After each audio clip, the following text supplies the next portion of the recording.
So, picking up from our last discussion on the development of language and logic in medieval thought, let's now focus specifically on the vibrant intellectual landscape of philosophy in Islam. Now, why this particular phrasing? Why not just call it Islamic philosophy or Arabic philosophy? Well, that's where the real fun begins. The simple answer to why not Islamic philosophy is that it wasn't exclusively Muslim territory. Think about it. The Islamic world was incredibly diverse, home to numerous thriving religious minorities. We're talking about Christians like Yahya ibn Adi, a key disciple of Al-Farabi, Sabians like the translator Thabit ibn Qurra, Mazdirs or Zoroastrians like Mani al-Majusi, even pagans like Abu Bakr al-Razi, who famously denied revelation on grounds of divine justice. And of course, Jews like Ibn Suwar and Maimonides played a huge role. So, it wasn't just one group having philosophical conversations. Similarly, Arabic philosophy isn't quite right either. Sure, Arabic was dominant, but Avicenna wrote major works in Persian. And ethnicity? Few were Arab besides Al-Kindi and Averroes. Avicenna and Al-Ghazali were Persian, for instance.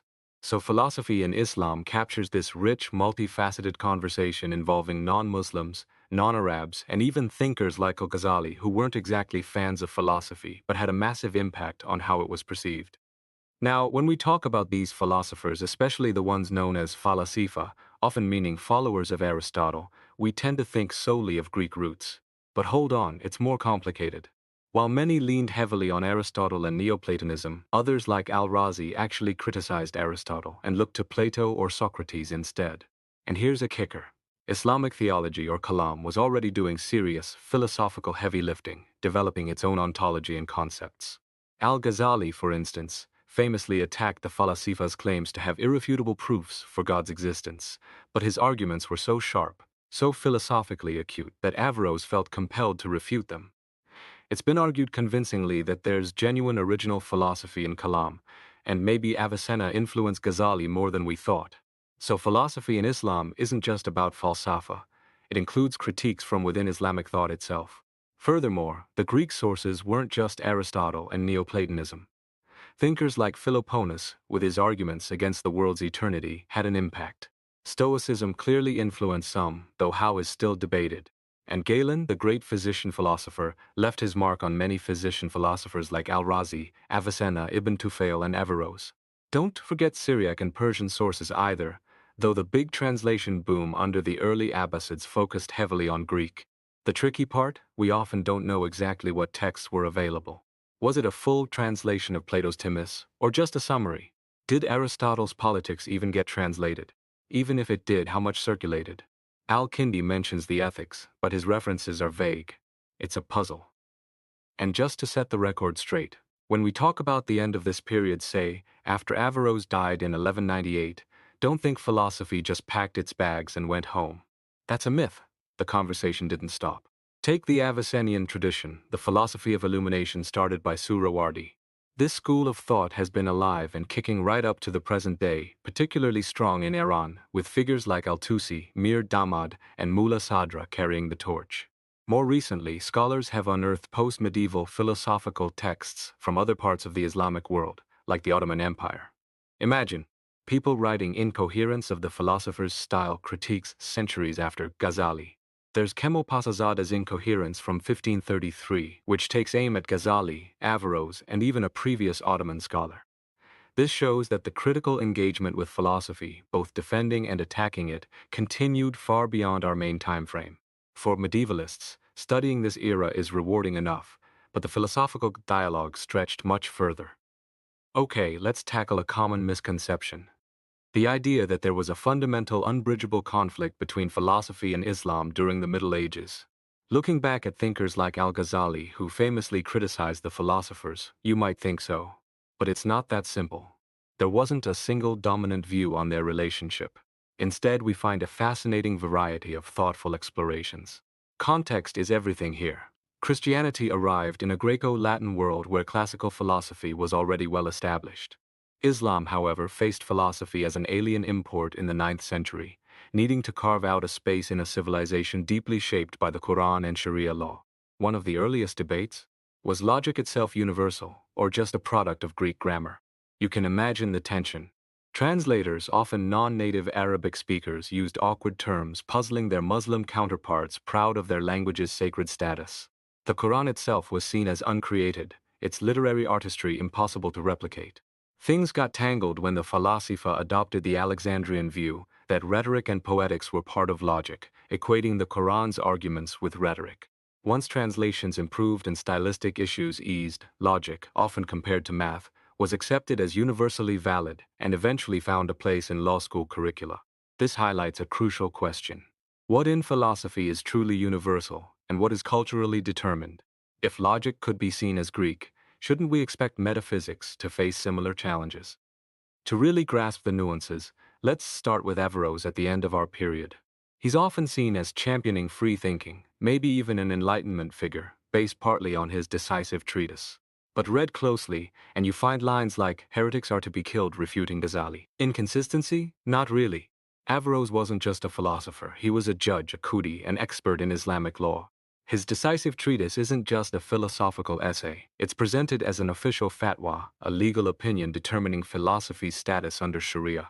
He explicitly states the purpose, examining whether studying philosophy and logic is allowed, prohibited, or obligatory according to the law. His judgment? Obligatory for an intellectual elite, forbidden for ordinary believers. See the strategy? He's defending philosophy, but he's doing it using the language and framework of Islamic jurisprudence, directly responding to the massive impact of Ghazali's incoherence. So how does Averroes make his case within this legal framework? First, he counters Ghazali's critique head-on. He defines falsafa not just as abstract reasoning, but as the study of existing beings and reflections on them as indications of the artisan, God, aiming to prove God's existence and understand him better. This directly addresses Ghazali's accusation that philosophers merely used God as a metaphor. Then comes a crucial move, terminology. Averroes starts substituting hikmat, wisdom, for falsafa. Why? Because hikmat resonates with the Quran, God is called the wise, whereas falsafa feels foreign. By calling philosophy wisdom, he makes it sound more compatible with Islamic values. He calls it the art of arts and argues it's the highest form of knowledge. He cleverly begins by justifying logic, something Ghazali himself had defended and even convinced law schools to teach. Averroes pushes further, linking logic to understanding God. Finally, he concludes that philosophy, now framed as hikmat, is actually the friend and milk sister of Sharia law. Talk about a strategic reframing. How does he justify this hierarchy? By classifying people based on their capacity for interpretation. He divides them into three classes: the rhetorical class, the masses, who accept scripture without deep analysis; the dialectical class, who use reasoning like the specialists in kalam; and the demonstrative class, the philosophers trained in hikmat who achieve certain interpretation through apodeictic proofs. Notice how he blurs the lines between Quranic language like jadal, debate, linked to Aristotle's topics, and technical Greek concepts. This allows him to argue that philosophy is suitable and obligatory for the elite, but unsuitable for the masses and even the dialecticians. Crucially, remember he's talking about Sharia, Islamic law, not general religious faith, and the harmony he asserts is only for that elite group.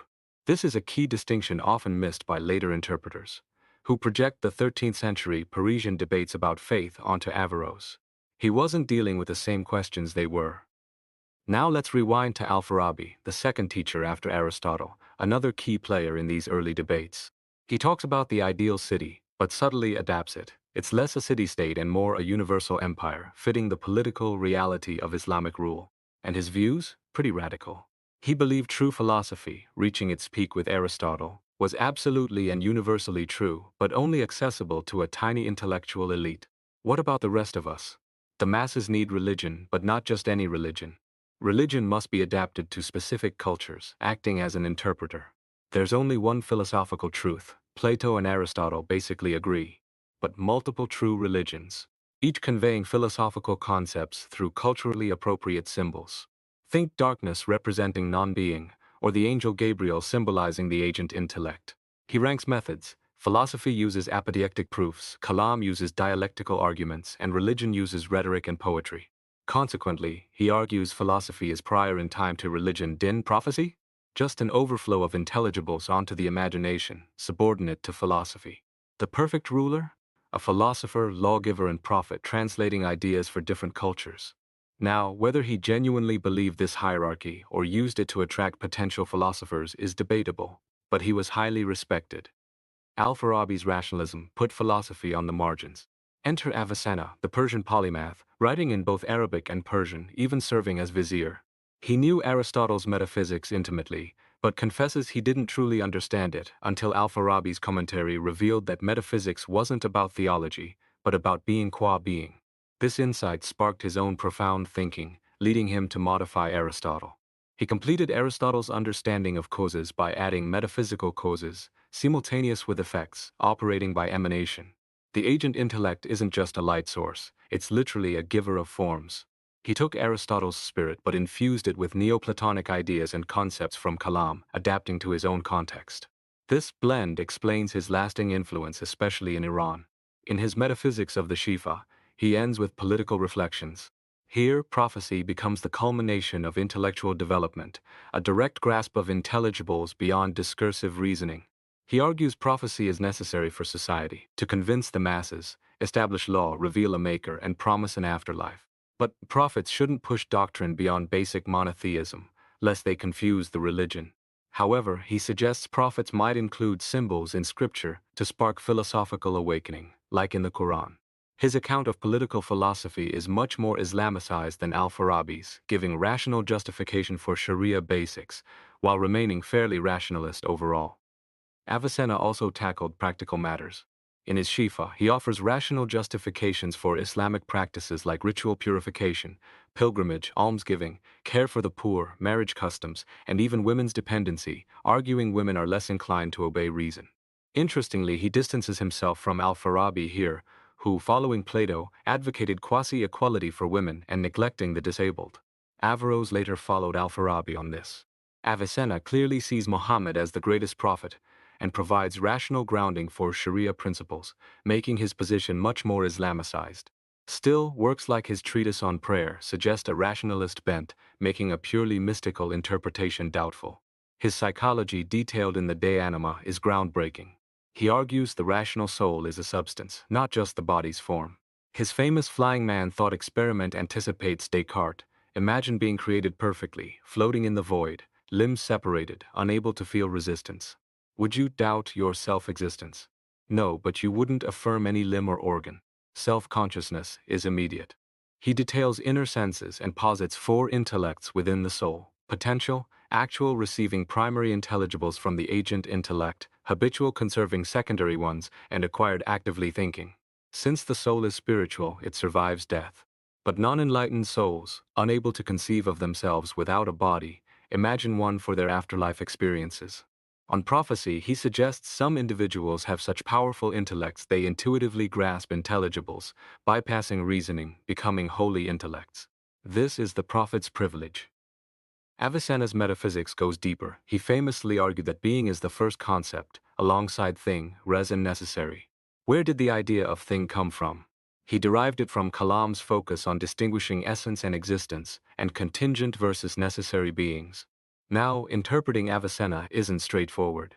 First, the Latin translations of his works, often older, sometimes differ from Arabic manuscripts. Did he really claim existence is accidental to essence as Aquinas understood him? We can't be sure. Second, his own thinking evolved, positions shift across texts. Third, there's talk of an Oriental philosophy distinct from his Aristotelian works, though this is disputed. Fourth, he sometimes adopts mystical or Sufi language, perhaps as a disguise for his rationalism. Despite these complexities, his influence, especially on Latin scholasticism, stems from his rationalism modified with Neoplatonism. Key distinctions he developed, like essence versus existence and contingent versus necessary, proved incredibly fruitful, shaping thinkers like Duns Scotus centuries later.